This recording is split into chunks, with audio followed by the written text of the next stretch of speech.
Okay guys, brand new day. So, nahanap ko yung Santo Matagas dito sa banda. Ayan, sabi ng mga tropa, Guitex solenoid daw, med gasket. Ayan, medyo malala yung tagas nito. Pero, quick fix lang naman daw. Pero, basic lang naman daw yan, sabi ng mga tropa. Malalaman natin pag uwi natin ng PC. What is up, potatoes? What's up sa inyo mga patatas? Babalik tayo guys syempre sa ating panibagong video. So napanood nyo nga last vlog guys na is meron tayong mga tagas na kailangan i-address para sa kotse natin. Marami nagko-comment na puro daw upgrades, puro accessories, kung ano-anong munang nilalagay natin bago natin ayusin yung mga issues sa makina ni Casper. Pero guys, kasi take note is nasa La Union tayo, so medyo limited talaga yung pwede natin gawin kay Casper. So ako kasi guys, hindi ko dinadala yung mga kotse ko kung kani-kanino lang unless trusted talaga ng mga tropa. Siyempre nasa La Union tayo, paano kung pinakabit natin doon tapos nagka-problema habang nandito na tayo sa QC. So sino naman yung tatanungin natin? So inuna ko muna guys kung ano yung pwede kong unahin. Pero ngayon nandito na tayo sa QC, re-rent na tayo sa shop para ipaayos yung kanyang mga kailangang ayusin na mga tagas and sira. Number 1 yung una nating address is yung pinaka-importante, which is yung tagas sa kanyang VTEC gasket. Though inuwi ko naman siya galing La Union papunta dito sa QC, that's around 290 kilometers. Hindi naman siya ganun kalakas kasi tumatagas lang siya every time na isa-startup ko yung kotse, every cold start. Pero still, tagas pa rin siya and ayoko isugal kasi nga mali mo biglang maubusan ng langis tapos mas malaking problema. So gagawin na natin yan ngayong araw. So tara, hindi ko na papatagalin yung video, labas na tayo and bumiyahe na tayo papunta sa Shop 105. So tara, let's go! Okay, so pasok tayo dito sa loob ni Casper. Gawin na rin na pala natin yung mga LED lights. Kompleto na yan. So makikita nyo dito, faded na to. So bumili na rin tayo ng H emblem. Hindi ko na sure kung sakto to Soon, babaklasin natin. Anyway, ito ang gagawin natin ngayon. Shoutout kay Win, tropa natin from South, no? Binenta niya tayo ng gasket na ganito. So sabi niya, hindi nagbe-bend, bihira makakahanap ng ganito, yung rubber lang, no? So kadalasan talaga, VTEC, yung buong assembly yung binibili. Pero siya, kind enough to sell this to us, no? Papakabit natin to ngayong araw. Hintayin lang natin yung mga tropa natin. So saan ba to kinakabit? Papakita ko sa inyo. So gusto ko dito sa Accord guys, pwede mo itaas na ng one hand, no? Kasi meron siyang mga hydraulic suspension sheets, no? Anyway, dito yung nilalagay guys. Mamaya ipapakita ko sa inyo pag binaklasan. So madali lang naman to ayan. Pakita ko lang din sa inyo. Yan. Yan, okay. So dito yung nakalagay dito sa VTEC solenoid at ang tawag nila dito, or VTEC something. So kapag cold start, napanood nyo nga last vlog, tumutulo siya dyan. So dito nilagyan ko ng karton muna. Usually basahan nilalagay nila, pero sa akin karton, para hindi niya matuluan ng todo yung alternator. So andito kasi alternator. So for ano lang muna, quick fix, no, nilalagyan natin ng karton. Yan, papakita ko sa inyo guys ngayon cold start, no. Titignan natin kung tatagas ba dyan. Papakita ko lang ulit sa inyo. Ayan, yung starter, yung tunog na yung starter natin na yun pa yung nakaraan natin problema, which is hindi pa natin na-address. Ito, makikita nyo dito, wala na siyang tumagas, no? Yung tunog ng starter na yun, yung papalaisa natin yung sira na ayusin dito. Bakit siya nagingay ng ganyan? So unahin muna natin tong tagas na to kasi medyo malala ang langis guys. So itong gasket na to, ipit natin siya dyan. So dalawang piraso to guys, meron yung may net, tsaka meron yung wala. So kadalasan daw, sabi ng mga tropa natin sa Jazz, sa Accord, yan daw ang usually na tumataga. So papalitan natin to. Pupunta tayo ngayon mamaya sa shop ng 105. Gawin na rin na pala natin yung mga LED lights. Kompleto na yan. Mamayang gabi, papakita ko sa inyo kung gaano kalakas yan. Dito tayo ngayon sa ating Accord. So, papakita ko na lang rin sa inyo kung ano yung mga pinalitan nating mga ilaw dito. So, dati, white to. Originally, yellow to guys. Orange pala, orange. Ayan. Pero, ginawa kong white. Tapos, na-realize ko, puta, sobrang liwanag. So, binalik natin sa yellow. So, there's that. And dito rin, pinalitan natin. Ginawa nating white. Ayan. Ito, pakita ko yung mga ilaw. Ayan. White yan. Yung pinakagusto ko dito is yung kanyang interior light. So pag binuksan ko to, on yung ilaw niya. Ayan. Tapos ang maganda sa kanya guys is kapag sinara ko mag-fade. So hindi siya yung pak, hindi siya gano'n. Tingnan natin. Yo, nagfe-fade. So, ito yung sa labas. Pakita natin ano yung tsura. Ayan, so ito si Gary natin. Tapos ito yung Accord. So, kapag kinlik natin tong on button, magano siya guys. Ilaw yung interior niya. Ayun. Diba? Tapos yung ilaw niya guys, hindi yung pak. Hindi siya ganun. Magano rin. Nag-fade. Ayan, pakita natin. Ito lock. Ito sa likod, pakita natin dito. Pang. Ayun. And ito yung reason guys kung bakit gusto ng brown interior. Gandang-ganda talaga ako sa brown interior eh. Kasi parang ano kayo, executive shit, ganun. Lock natin. Dito rin sa likod guys, and pinalitan ko na rin yung ilaw dito. So buksan natin to. Ayan, pasensya naman yung medyo glue guys. Bumiyahe tayo kasi. So ayan, ito yung kanyang mga ilaw. So, ganda na no? Pwede na. So lahat yan originally guys, yellow. So pinalitan ko ng LED para maging mas maliwanag siya. Okay guys, dito na tayo ngayon sa Shop 105. So ito yung papalitan. Ito yung makikita nyo daw na flat na siya no. So pag flat na, palitin na. Tsaka syempre kapag tumatagas na, kailangan na palitan no. So ito yung papalitan natin. Yan. Si Kuya Murph, ito hanapin nyo. Mga gano'ng katagal yan bago palitan ulit? Years na ulit bibilang. Taon na. Okay. Tapos kulang ka pa. Ito madali na to sa susunod. Na ano yung ito. Yung o-ring na ito.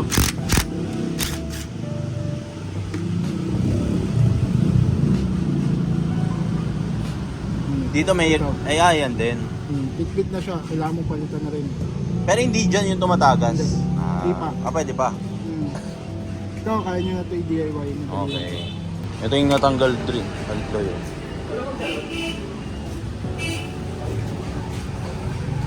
Plaka. Splakak. Dahil palang aalisin guys oh. Okay, so ito meron pang nasa baba. Makikita nyo yung parang screen. Ito, ano. Ito yan. Dito yan sa isa. Dalawa kasi ito guys eh. 1 tsaka 2. The next day. Okay guys, good morning sa inyong lahat. Pakita ko sa inyo kung ano yung pinagagawa natin kahapon. No? So, hindi na ako nakapag-vlog actually guys kahapon. Dahil nalawbat na tayo. Panood yung nga kahapon guys na nagpalit tayo ng gasket ng ating VTEC solenoid gasket. No? So, papakita ko sa inyo ngayon kung tumatagas pa ba siya or hindi na. Hindi ko na rin pala nasama guys, pero pina-paint ko na rin yung ating intake manifold. So para one color knowledge siya. So ito yung kanyang kinilabasan. Alisin natin tong cover guys para mapakita sa inyo kung gagana pa ba, kung tatagas pa ba siya. So ako rin actually, hindi natin sure kung tatagas pa ba. So may make sure natin ngayong araw. So kadalasan guys is tumatagas talaga siya kapag cold start no, sa umaga. So napanood nyo nga sa intro ng vlog natin, dito yung tumatagas. So titignan natin kung tatagas pa ba. Ito rin pala yung ating gold emblem is napalitan na natin. Hindi ko na rin nasama sa inyo. Ay, medyo struggle yung paglipat nitong. Nakilang busina muna ako bago ko ma-figure out na alisin ko na lang yung battery. Ayoko kasi mag-reset ng ano guys, ng orasan. So busina tayo ng busina. Pero okay naman na, napalitan na natin. So tignan natin kung tatagas pa ba. So dito yung tumatagas guys, dito So far, all goods in the hoods. Ayan, wala na tumatagas. Usually guys, by siguro mga 2 minutes or 1 minute, nandito na yan, tumagas na yan dito. Pero, kitang-kita nyo naman na hindi na siya tumagas. So, sabi ko nga, yun ang kadalasang problema ng Honda Boys, no? Ang kanilang VTEC gasket. Yan, after 5 minutes, hindi pa rin siya tumatagas guys. Ayan. So, 0 tagas na ulit ang ating Casper. All goods, all good. So ngayon guys, pupunta tayo ng UP. Share ko sa inyo yung mga upgrades na pinaglalagay natin. Ito, hindi ko nasama sa inyo. So, papakita na rin sa inyo in full flesh kung ano yung mga pinaglalagay natin. So, and gusto ko rin ibiyahe guys para makita natin kung tatagas ba talaga or hindi yung ating VTEC gasket. So, tara, let's go. Pupunta tayo ngayon ng UP. Tara! Ito pala ang ating POV kapag nagda-drive ng ating Honda Accord. Yan. So para saan guys, gusto ko talaga yung interior nitong Honda Accord kumpara dun sa Camry. So ako guys, very fan talaga ako nung mahabang dashboard. No? So sa Camry kasi medyo umuwi na ako sa Toyota guys dahil puro Corolla, puro Toyota yung sasakyan namin. So ngayon dito sa Accord, syempre mas maganda sa akin to. Kasi yung Camry guys medyo flat dito. Ito medyo naka-protrude pa harap, no? Parang medyo Banawi-Rice Terraces ang kinalabasan na ito. So para sa akin, maganda yung gold, no? Okay, marami nagsasabi na pangit daw yung ating gold emblem. Mamaya ipapakita ko sa inyo guys kung bakit siya maganda. So syempre nung last vlog dun sa vlog na kinakabit natin mga gold emblem sa atin, pangit yun dahil sobra yung pagka-yellow niya. Pero sa camera lang yun, hindi nyo alam. Pag natamaan to ng araw, sobrang ganda ng kulay. So mamaya papakita ko sa inyo ng kulay nito. Mamaya, didrive muna ako, tapos dediretso na tayo sa iyo. Bago natin ituloy ang ating video, gusto ko muna i-share sa inyo na favorite ating betting site which is ang 1xBet is to improve na ngayon 2024. So everyday ang 1xBet is pinapaganda nila yung ating user interface pagdating sa ating cellphone. So ngayon 2024 dahil nga meron na silang sariling application sa phone, syempre mas madali na mag-cash in and mag-cash out at syempre mag-deposit para makapag-bet tayo. So paano nga ba i-download yung 1xBet? Napakadali lang nito guys. Search nyo lang sa Play Store or sa App Store, Android or iPhone, meron niyang application sa phone. So punta lang kayo sa App Store or sa Play Store nyo, search nyo lang dyan 1xBet, tapos lalabas yung window na yan. Share ko lang sa inyo guys, dati kasi wala silang application sa phone. So nag-operate sila via links lang. So ngayon, syempre mas madali na. And syempre, mas reliable to kasi hindi na kayo mag-click ng kung ano-ano pang link. Anyway, meron tayong voucher para makatanggap kayo ng $100 from 1xBet. And from me, no? So papakita ko mamaya kung paano nyo malalagay yung voucher natin. Lalagay nyo lang rich potato, tapos makukuha nyo yung $100 na voucher na parang panimula kung tawagin. So first deposit nyo, lagay nyo yung voucher na rich potato, tapos makukuha nyo yung $100 na yun. Anyway, kapag na-download nyo yung application na 1xBet, mapupunta kayo sa page na to. So tara! So napakadali lang mag-register dito guys. Siyempre click nyo lang yung green sa taas, register. Tapos sa code dito may lalagay yung phone number mo. Ito rin yung gagamitin mo pang login mo. Tapos dito nyo magagamit yung rich potato na code. Siyempre $100 yan guys na bonus diyan. Pesos, dollars yan. So napakadali lang mag-register. Makakapag-bet ka na agad. So siyempre kailangan mo maglagay muna ng pera para makapag-bet ka dito sa betting site. Kaya siya betting site, diba? So maganda sa betting site na to, sobrang daming laro. Siyempre meron ditong football kung fan ka ni Messi o ni Ronaldo. Tennis, meron din. At siyempre yung paborito ng Pinoy, hindi mawawala talaga dyan yung basketball. Pwede ka tumaya dito, NBA, PBA, at kung ano-anong liga pa. Yun ang maganda dito sa 1xBet, sobrang daming varieties ng mga laro. Sobrang user-friendly ng app na to, so hindi ka talaga malilito, hindi ka maliligaw. Subukan nyo na tong 1xBet, wala namang masama sa pag nagtatry. Alay mo, kayo na yung susunod na swerte. Tignan natin kung tumagas ba. Sana wag guys, so biglang napahiya pala, no? Hindi ko alam guys, pero may phobia talaga ako sa kaya binababa ko to palagi kapag sasara ko. Malay mo, bigla siyang magmaktol, di ba?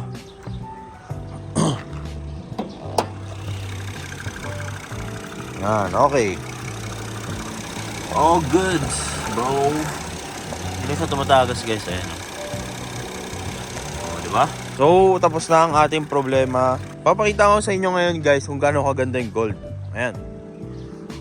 Yun naman na yan boy. So marami nagsasabi guys, dapat daw black, dapat daw red, no? So explain ko sa inyo bakit tayo nag-gold. So number one, ayoko ng red kasi type R yon. And para sa akin, teka, off muna natin. Medyo malakas sa gastong si Casper kapag naka-IDO. Bakit hindi tayo nag-red? So kasi ang red guys, kung hindi kayo medyo familiar, ang red guys is type R, no? So para sa akin kasi itong Accord, kung titignan mo yung side profile na ito, hindi mo makikitang mabilis to sa kalsada. Hindi mo makikitang, alam mo, humahataw ka ng mabilis. Walang ganun, wala siyang ganung character para sa akin. So kaya ko hindi nilagyan to ng red badge is dahil medyo kasing red guys, medyo sporty look. Dapat, alam mo yun, dapat mabilis, dapat naka-spoiler, naka-kits. Kung ganun yung concept ko, is bagay yung red. Pero kung makikita nyo dito kay Casper, all stock lang to guys. Papalitan natin to ng mags pero soon pa. So as of now, ito munang gold. Tsaka yung pagka-gold nito guys, hindi naman siya ganun ka-cheddar cheese, no? Ayun, no? Diba? Sa picture, sa video lang talaga maano yun. Ma-yellow. Diba? Tignan mo naman kung gaano kaganda yan, boy. Oh. Diba? Akala mo nasa Korea eh. Tsaka yung gold nito guys, alam mo yung saktong hint lang nung gold. Hindi siya ganong gold na gold eh. Ewan ko bakit ganon yung kinalabasan sa video. Dahil siguro gabi, no? Pero ngayong umaga, ayan, no? Tingin mo maganda. So bakit hindi naman black? Mapapansin nyo guys, sa lahat ng kotse natin, kay Gary, kay Harvey, kay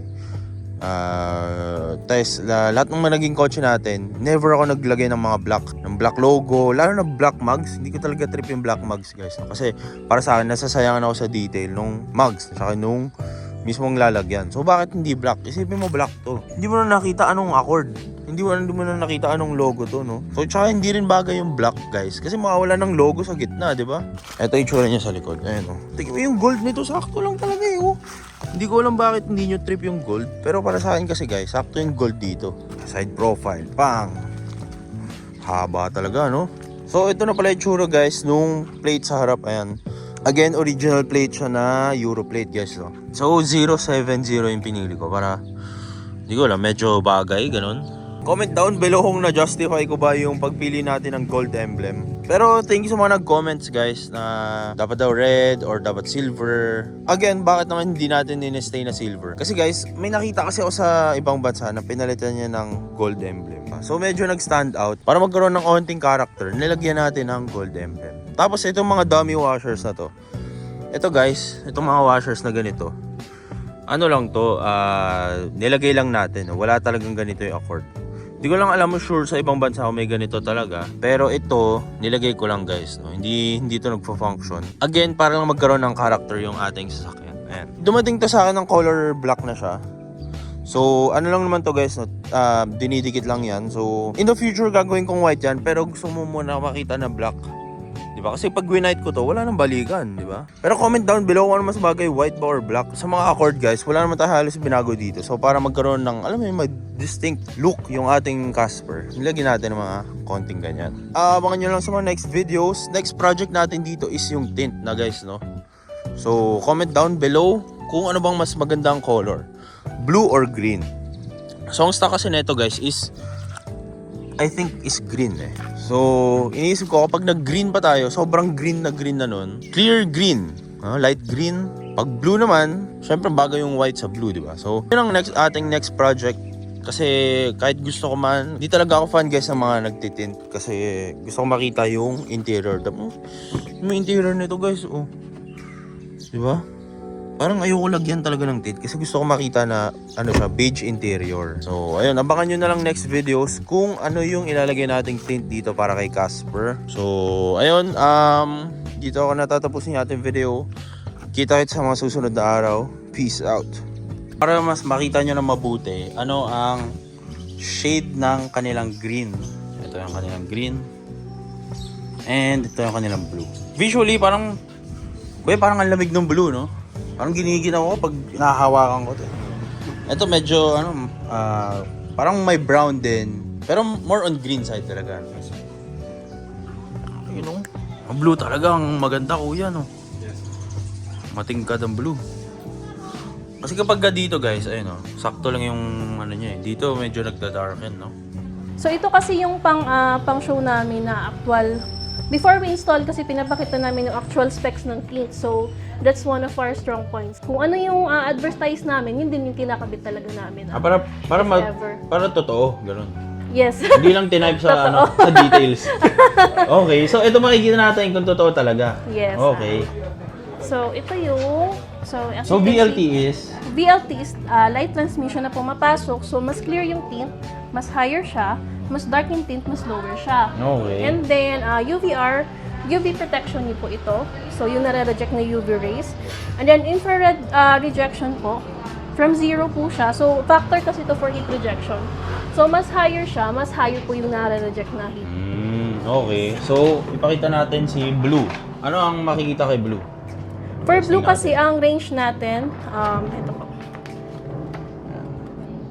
So, as you can see, VLT 70. So, ito yung closest to clear namin. And then, UVR 100% po, yung protection nyo. And then, infrared po, 96.5. 96.5. Yes, ang rejection. Okay. So, ano ang nakakaitim doon? Yung UVV? Yung, tama ba? Yung UVR. Yung nakakasunog sa balat. Both po, UVR and IRR po. IRR. Okay. Tapos yung green naman. Ito naman si green. Ito guys, dito ako natatagalan. 3 hours namin nagpumipili ng kulay dito. Paras kasi pogi. Ayan. Kuya, pakihawak na. Ay, ito pala. Asa yung blue, ma'am? Ito pala, medyo matagal kasi guys eh. Pag green, magiging dark, no? Yes po. Pag blue naman, mas maganda yung blue.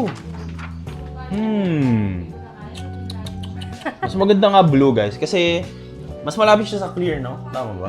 Mas closest to clear. Pag itong green, medyo may pagka-brown na siya, no? Kasi green glass tayo. Naka-green glass ka na kasi. Okay. So, Pagka blue na tayo. tinamaan siya ng araw, mas titingkad po yung kulay niya. And then kapag makulimlim naman yung weather, medyo nag-clear siya or medyo mas nagda-dark siya. So, okay. Para sa'yo, ma'am, ano mas maganda? Blue. Blue. Blue talaga. Maganda kasi blue, guys.